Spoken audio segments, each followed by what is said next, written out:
to the great detectives of old-time radio. From Boise, Idaho, this is your host, Adam Graham. If you have a comment, email it to me, box13@greatdetectives.net. Follow us on Twitter at Radio Detectives, and check us out on Instagram, instagram.com/greatdetectives.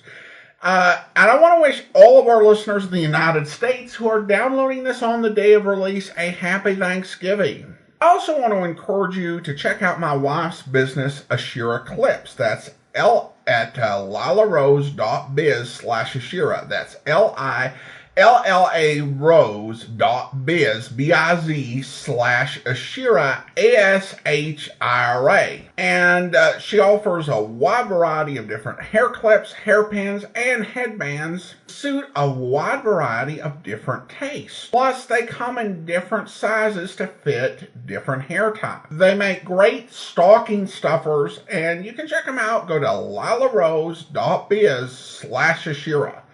Well, now let's get into today's episode of Philo Vance. The original air date on this one is December the 5th, 1946, and the title is The Backstage Murder Case.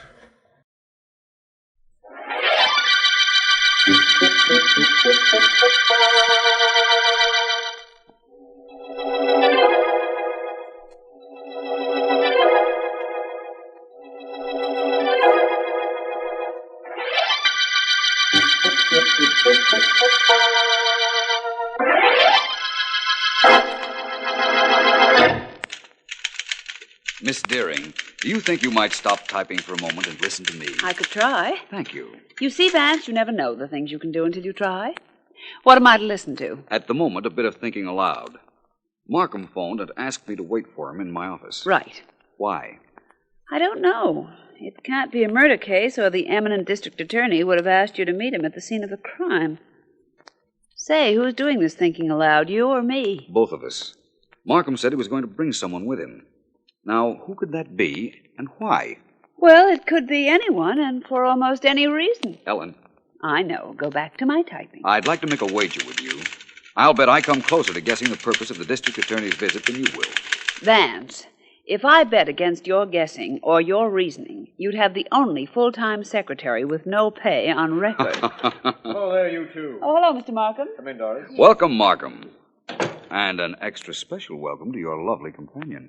Miss Janelle, may I present Philo Vance and Ellen Deering? How do you do? How Doris do you do? Janelle. How do you do? Come into my private office, Markham. Thanks, we will. Come along, Miss Janelle. Mm-hmm. Go right in, Miss Donnell. Thank you. Markham. Thanks. Oh, Miss Deering. Yes, Mr. Vance. You should have made that wager. I've never been further off base in my life. Now he tells me. Well, I'm delighted to see you, Markham. And I hope I know why you're here. Well, I'm not sure myself whether I should have come, Vance. This isn't exactly in your line. I'm a private investigator. What's the trouble? Isn't this private? Yes, it most certainly is. Vance, Doris Janelle is the star of the play at the King's Theater. Let me tell him, Mr. Markham, please. By all means. Mr. Vance, I received this note this afternoon. It worried me. I brought it to the district attorney's office because I thought that was the thing to do. Here it is. Will you read it, please? You read it to me, Miss Donnell. What does it say besides threatening you with death? But you haven't seen it yet. How did you know? You're upset, Miss Donnell. Nothing else would account for it. What else does it say? It says, if you play your role in the theater tomorrow night, you will be dead before morning. And that's all, Mr. Vance. That's enough, I'd say. So the note threatens you if you go on tomorrow night, not tonight. It might be the work of a crank, but I don't think we can afford to take that chance. I can't, I'll tell you that. Do something for me, Miss Donnell. If you receive any further communication, please mention it to no one. Now, that's important. I imagine you're not going on tomorrow night. Mighty good imagining, Mr. Vance. I definitely am not. I don't mind taking chances, but when I do, I just as soon it cost me money if I lose. Not my life.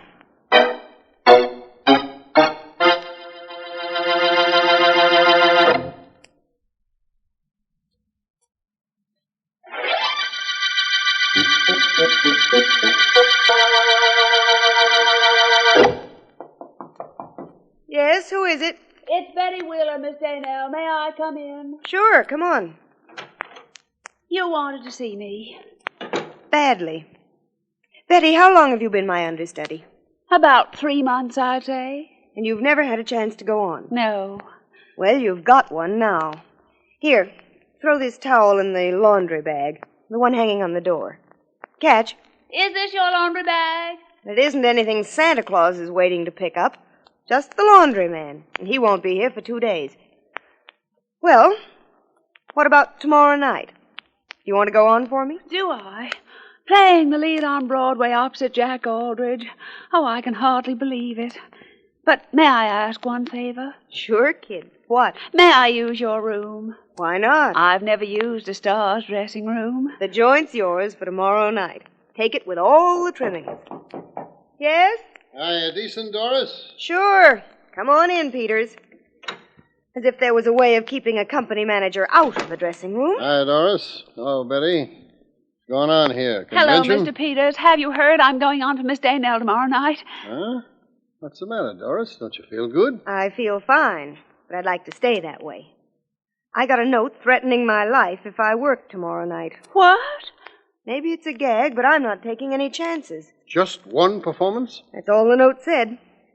Peters, Betty here is your star for one night. Well, this show is getting jinxed. I'm sure of it. First it's robbery, now it's this threat. What's this robbery routine? Somebody steal a bow? Stealing a bow. Somebody stole the receipts from the office 2 nights ago. Over $4,000. And the cops are going crazy because they can't find any evidence of anybody breaking in. Inside job, huh? That's the way it looks. But that doesn't help this threat business any. Doris, you wouldn't... No, I wouldn't. That's what I thought. Mr. Peters, are you in there? That sounds like our director. Yeah, come on in, Hartley. Good evening, Mr. Mayo. Miss Wheeler. Good evening, Mr. Hartley. Peters, they told me you were in here. That was very nice of them. And you found my dressing room without trouble. Well, the director of our show has a sense of direction. Hey, I'm starting to feel better already. Miss Daynell, can't we go somewhere and talk? There are so many things I want to ask you. Well, there's one thing I want to tell you. Don't get used to the way Jack Aldridge makes love to you on stage. He's mine. On stage, and what's more important, off. Oh, of course, Miss Daynell. I know that. Well, what are you standing there like that for, Hartley? You're supposed to have come in here to see me. What about? I did not want to interrupt the young ladies. I find their conversation very interesting. I'll have a record of it made for you. Now, what do you want with me? Please come outside, Peters, so we can talk. Tell me in here. I think it would be better for you if you came outside. Okay, come on, I'm ready. Well, Hartley, what is it? What's on your mind? Money, Peters. I need some money. 10 till payday? Let's not fool Peters. I don't want any of that vaudeville money. I need dough. 1,000, maybe 1,500. Who doesn't? You are going to give it to me. Am I? How do you know? It isn't how I know, it's what I know. Shall I go into details?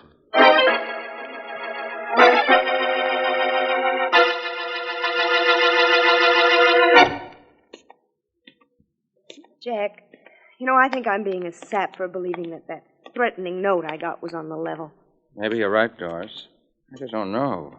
Nothing happened at tonight's performance. It wasn't supposed to be tonight that anything happened. I worked a little with Betty Wheeler, and tomorrow night, maybe the understudy gets her big chance. Told her she could, but now I'm not so sure. I'll miss you, honey, if you don't make it. You might miss me permanently if I work tomorrow night. But I'm not sure yet that I won't go on.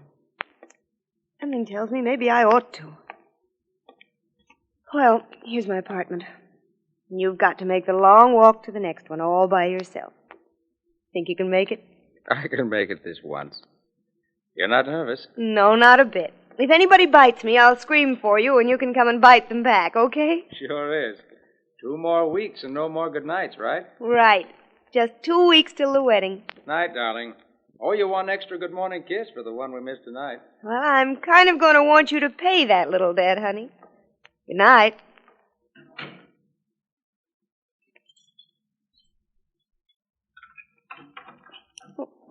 the matter with this lock? Oh, it's not the lock, it's me. There. I'm so tired.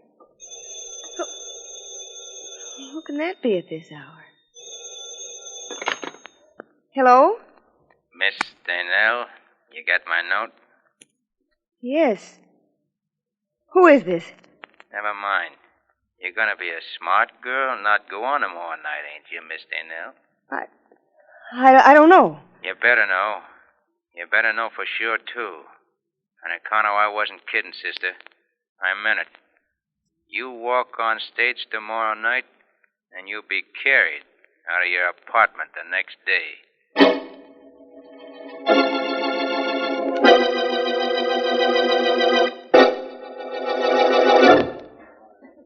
Hey, everybody. 20 minutes to rehearsal time. 20 minutes.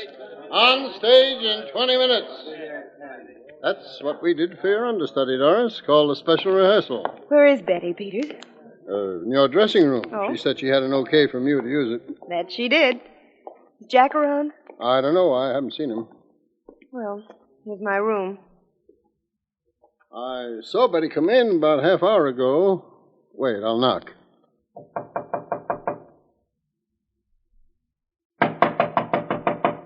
Hey, she couldn't have gone out, or I'd have seen her. Betty! Betty! Miss Wheeler! Hey, Wheeler, open up! Peters, I never locked that door in my life. Something's wrong here, Doris. Hey, somebody! Miller, Hartley, come on over here. Something's the matter in Doris's dressing room. Doris. Well, it isn't me, Jack. It's Betty Wheeler. She was using my room. Oh, thank goodness. What's going on, Peters? I don't know. Wait a minute. I got a key to this dressing room. Well, Betty took mine yesterday. Miss Wheeler is in there. I saw her go in. Thanks, Hartley. You're a big help. Yeah, here's the key. Jack, darling, stay close to me. I think I'm getting scared. Come on. Betty. Good Lord. Well, let me... Honey, Get back, everybody! Everybody keep away from this room until the police get here. Betty Wheeler has been murdered.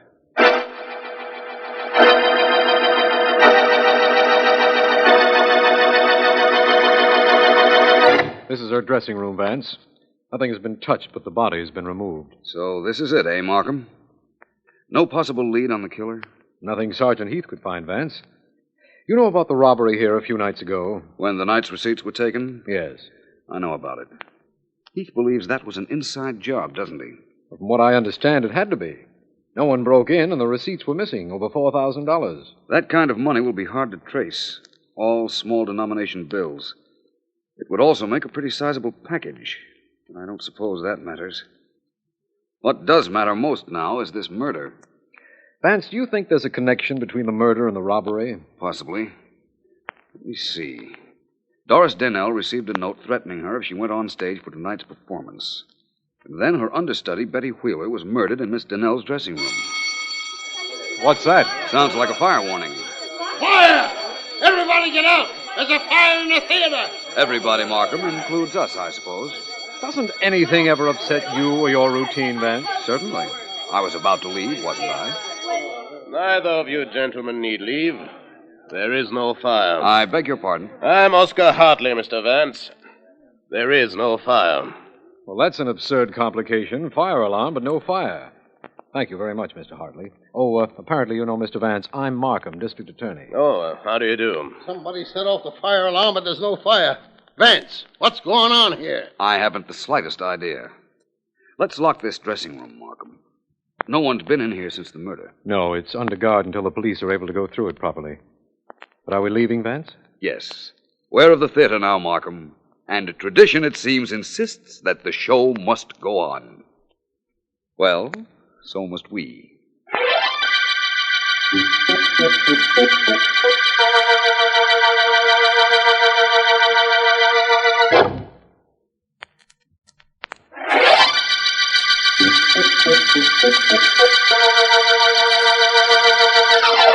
This is District Attorney Markham. The Backstage murder case began when Doris Daynell, stage star, received a note threatening her life if she played her role the following night. The threat came after the theater office had been robbed of $4,000 in small bills. Vance appeared at the theater after Betty Wheeler, Miss Janelle's understudy, had been murdered, and met Peters, company manager, and Oscar Hartley, director of the show. He has yet to meet Jack Aldridge, Miss Janelle's fiancé and leading man. I have just had a report that Peters, the company manager, is in his office with Doris Janelle. It's just about the time for the curtain. Look, I don't want to hear any more about it, Doris. You're going on tonight. You've got to. I can't, Peters. I just can't. Can't? Why? Because of what happened to Betty? Not only that. I can't tell you why. Mr. Vance told me not to. What is all this? What's going on here? Oh, all right, I'll tell you. I got a phone call last night. It warned me not to go on. Mr. Vance told me if I received another threat, I was to mention it to no one, and I haven't till now. You told nobody? Nobody but you, Peters, not even Jack. Doris, you've got to go on. I'll fill Backstage with policemen if necessary, but you've got to go on. Oh. I can't refund the money for tonight's performance, and I'll have to if you don't work. We're in a financial jam as it is. What with that money being stolen? I know, and I'm sorry, but I Doris, simply can't. I know how you feel, and I'm sorry, too. But please, do this for me, for yourself, for the rest of the company. You've got to do it.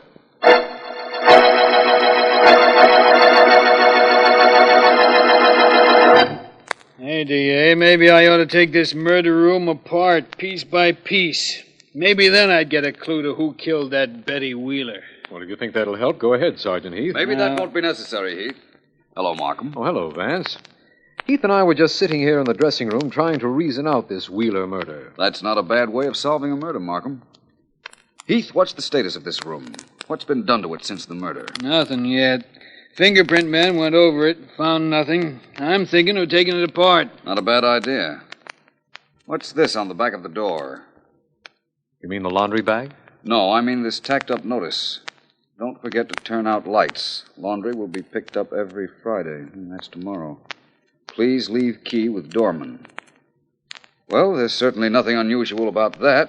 It's on every theater door in the country. You know, Vance, I was thinking the murder of this Wheeler girl had something to do with a robbery in this theater. I think it's the other way around, but I agree. You know something, Vance? If I could just find out who stole those receipts or where the money is, I'd be on the right track. I'm sure of that. Oh, I know where the money is. What? You do, Vance? And who stole it? I don't know who stole it or who murdered Miss Wheeler. But I repeat, I do know where the money is. Well, where is the dough, Vance? Right there in that laundry bag. But you can't know that, Vance. You were only in this room once before, and then only for a few minutes, and I was with you all the time.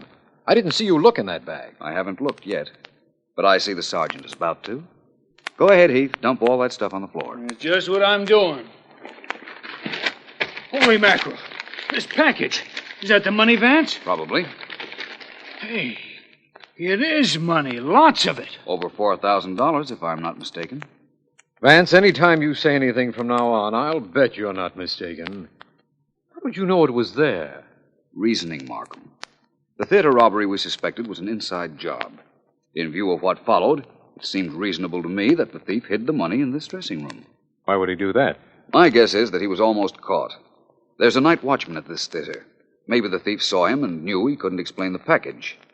Miss Danelle told me her dressing room was never locked. Everybody in the show must have known that. So the thief, to avoid being seen, ducked into this dressing room. That's right.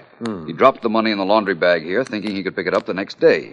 But he couldn't get in here because Miss Danelle was using her dressing room. And when she wasn't, there was somebody around. Her maid, her fiancé, actors, or somebody. So he couldn't get in here to take out the money. He knew the laundry was to be removed tomorrow, and tonight was the last chance he had to get into this dressing room and get back the money he'd stolen. Go ahead, Markham. You're doing fine. Thank you.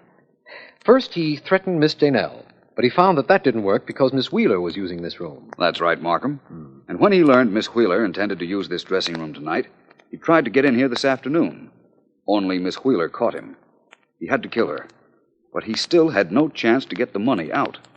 Later, he tried to get us out of the room with that fake fire. But that didn't work either. Yes, that certainly sounds reasonable, Vance. It's what happened, Markham, I'm sure. Let's not say anything about finding this money. As a first step. Toward finding the killer? That's right. And, Markham, what a big step that's liable to be.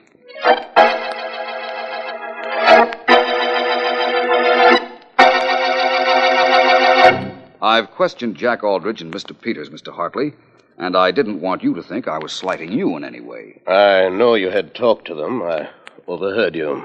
You did? How? By the exceedingly simple process of putting my ear to the door. I just wanted to see how far Peters would go in indicting me. You see, he and I did not get on very well. So I learned. But still, you direct every show he's connected with. I'm a genius. That's not the way I heard it.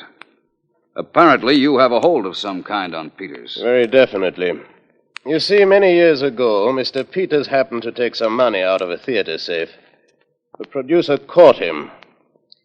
Peters was allowed to put the money back when he swore it was his first offense and would never happen again, so nobody was hurt, nor any the wiser. Except you. Oh, I had to know. You see, I was the producer.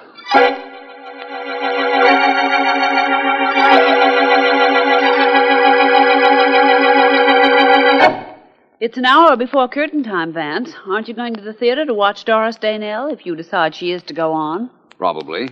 And you're going with me, Miss Deering. Well, good. You think I might have time to hop off home and don some gayer raiment? Yes, if you like. I thought I'd... Vance, you've got to come to the theater now. Sit down, Aldrich. Relax. What's the trouble? Doris received another threat. A phone call last night. The murderer insisted she doesn't go on and that there be no performance tonight. No cause for your excitement, Aldrich. No cause for excitement. After what's happening in our theater, I love that girl, Vance, and all this is making a wreck of her. She says she'll go on if you tell her to, but you can't take a chance with her life. I'm sure the murderer intends to strike again. That sounds like a line out of a play. But very well, Aldrich, I'll go. I'm sorry, Ellen. You won't have to bother about changing your dress. I'm going to see a murderer about changing his mind.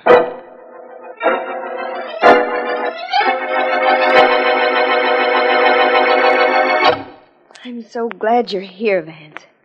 When you're around, I feel much safer. That's hardly a tribute to my romantic appeal, but I like it, Miss Daynell. I'm just taking a little inventory. How many phone calls did you receive? Just one. The one in my room. Oh, Vance, I told Mr. Peters about the call. I had to. I was trying to tell him why I couldn't go on tonight. You're going on, Doris, and you're going to be great. But the man who murdered Betty and who threatened me, Vance, what about him? Him? Oh, I know who he is, Miss Daynell. He probably thinks he's very clever. I'm going to let him make his second mistake. Second? What was the first? Thinking he was very clever.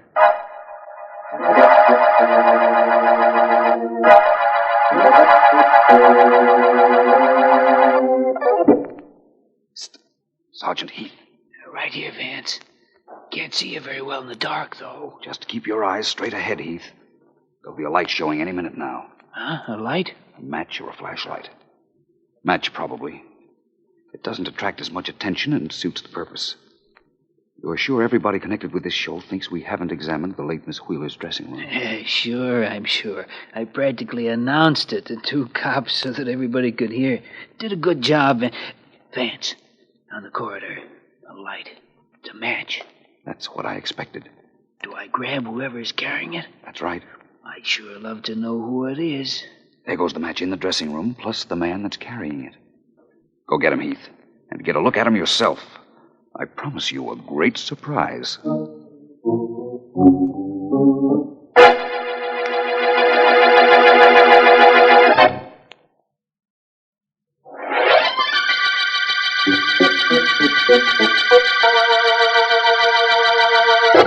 Ellen, how long will you be getting dressed? Not long. What's the hurry? Won't they hold up the show till we get there? Well, Vance, how do I look? As interesting as an unsolved murder. As soon as I find out if I like that, I'll thank you. And speaking of unsolved murders, let's talk about one you solved. The Backstage murder case. I understand from Mr. Markham that you had everything in the case all figured as you went along. How'd you know? Trade secret. That's trade secrets. I'll tell you why I like going out with you, and you tell me how you knew the murderer. Deal. You know all about the robbery of the theater safe and its association with the murder of Betty Wheeler? Yes, of course. Your turn. Well, I like going out with you because I never know what you're going to do or say next. Your turn. Oh, just a second. Seems to me that I understood Doris Daynell got a phone call from the murderer several nights ago, just a few seconds after she'd said goodnight to her fiancé. Now, how could the murderer have been Jack Aldrich? Very easily. He needed only a few seconds to go into his apartment and call Doris to threaten her. Well, I'm waiting, Ellen. Oh, let's see. I like going out with you because you're so different. Now, another question. How did you know it was Aldrich? Good question. When he came breaking into our office last evening, he seemed terribly distressed about the phone call his fiancée had received. Mm-hmm. He wasn't supposed to know anything about that phone call. Doris didn't tell him. Peters, whom she told, didn't tell him. So? So the only way he could have known about it is if he made the call. So he made it. Now it's my turn to say something nice to you, isn't it? Mm-hmm. Well, let's see now. Well, is it that difficult? No, I've got it. I like going out with you on account of most of all, I like going out with you. A little repetitious, but very flattering repetition. Well, that's about all there was. Of course, while I knew his identity, I couldn't prove it. So I set the stage for Aldrich to steal back the money he had hidden in Doris Daynell's laundry bag. He tried to, and Sergeant Heath took care of him. I'm glad. That Sergeant Heath took care of Aldrich? That and the fact that you were right again, and that we're going out, and that you're you, and that I'm me, and most of all, I'm... What? Glad. Yes? That this is the end of the Backstage murder case.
Welcome back. Well, the voice for the understudy sounds kind of like Shirley Mitchell. However, Shirley Mitchell had been prominent in radio in Hollywood, not New York, where Philo Vance was recorded. She had her big performance that she was best known for on The Great Gildersleeve started in 1942. So I think this is probably the actress perhaps creating her own interpretation of that character that Mitchell played. As for the plot and the actions of the murderer, I have the assertion that Philo Vance does not take on clever killers. He takes on killers who think they are clever. In this case, what was needed was access to the dressing room. So death threats to the actress weren't going to do it. And I think it's completely predictable that the understudy would take over the actress's dressing room when she was threatened and decided to comply. What he really needed was either the show canceled for a night or, just basically for no one to go into the dressing room, fake an infestation of rodents. And that will get them to say, let's go ahead and have our stars in another room and we'll get that serviced by the exterminator in the morning. So a bit of an odd route that our villain took. Now it is time to thank our Patreon supporter of the day. And I want to go ahead and thank Eugene, Patreon supporter since March 2016, currently supporting the program at the Master Detective level of $15 or more per month. Thanks so much for your support, Eugene. That will do it for today. If you are enjoying this program on YouTube, be sure to like the video, subscribe to the channel, and mark the notification bell. But we'll be back next week with another episode of Philo Vance. But join us back here tomorrow for yours truly, Johnny Dollar, where... Expense account item 1, $91.35. Airfare and incidentals between Hartford and Detroit. Item 2, $25 even, legal fee. Before I met Sergeant Pantella, I engaged attorney Robert E. Pearson to arrange for a court order impounding all of the records and books in the offices of Hugh Brisbane's small brokerage house.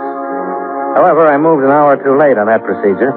When I met Sergeant Pantella at the police station, he told me, "We'll have to look at them first, Dollar. DA's office got out a court order first thing this morning." Well, I wasn't trying to jump you, Sergeant. I didn't know how far you'd gotten. Just that we're always anxious to get that information on a case like this so our auditors can get busy. Yeah. It's a $25,000 bond that we'll have to make good on if Brisbane's run away. We don't know if he's done that, Dollar. No, we don't. What are your ideas on this, Sergeant? Well, I only talked with Mrs. Brisbane briefly. She told us she hadn't been home for 2 days. That was last night. The family doctor had already been there and given her a sedative. That's why I had to wait until this morning to get some details. I see. I have 4 men covering Brisbane's office force right now, and the DA's men are there, of course, on the books. I will be glad to give you a copy of their findings, maybe save your people some money. Almost 11. Now, what do you say? Anytime. I hope you'll be with us then. In the meantime, do send your comments to box13@greatdetectives.net. Follow us on Twitter at Radio Detectives and become one of our friends on Facebook, facebook.com/Radio Detectives. From Boise, Idaho, this is your host, Adam Graham, signing off.